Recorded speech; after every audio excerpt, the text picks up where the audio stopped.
I'm a research-based artist. I often examine the reciprocal relationships between art, technology, and society.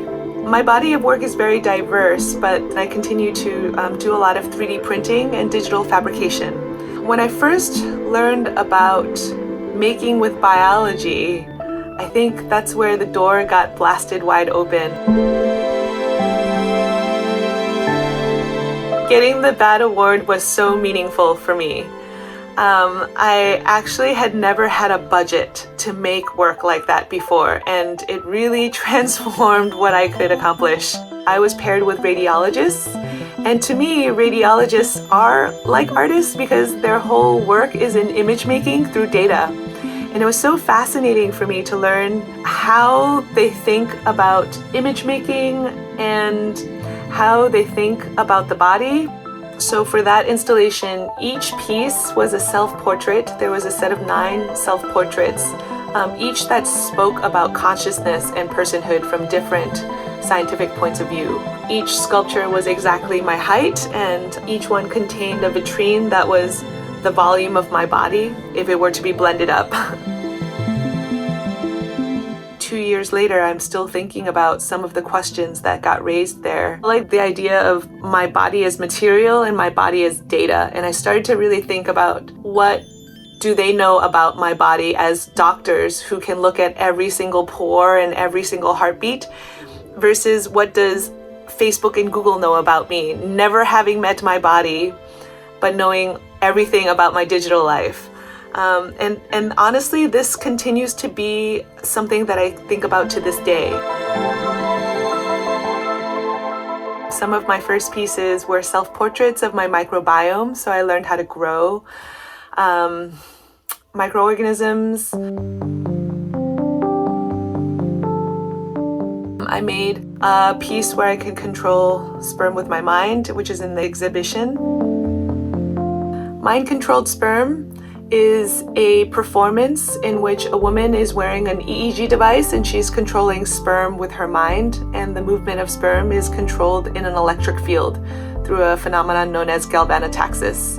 And this piece touches on topics of biopolitical control, reproductive control, abortion rights. And I know that it sounds totally absurd, but I really wanted to highlight the real life absurdities of biological control over female bodies. Often I'll talk to men and they'll say, this is such a violating artwork. You shouldn't do such a performance. And I'm thinking to myself, the sperm has already left the body. Can you kind of empathetically think about what it feels like for women who have forced sterilization or forced anything reproductively on their body?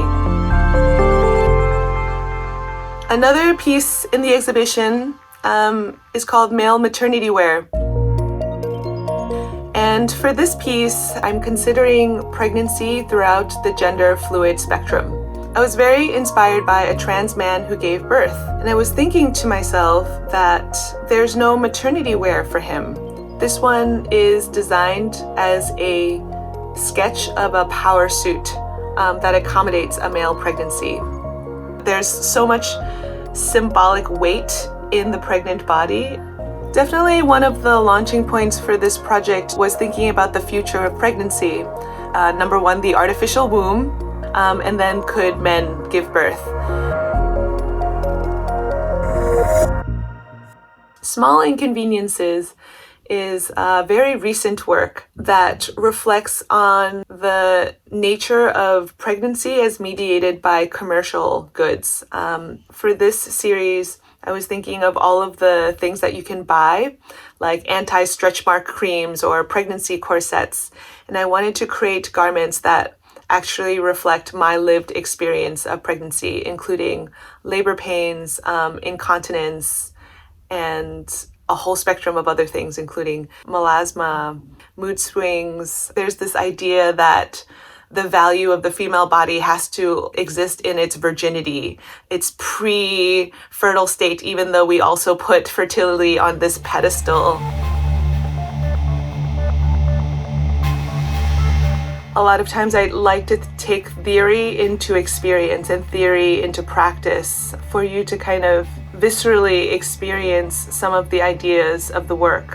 So a lot of the pieces are either experiential or sensorial. Sometimes you can smell them, sometimes you can touch them.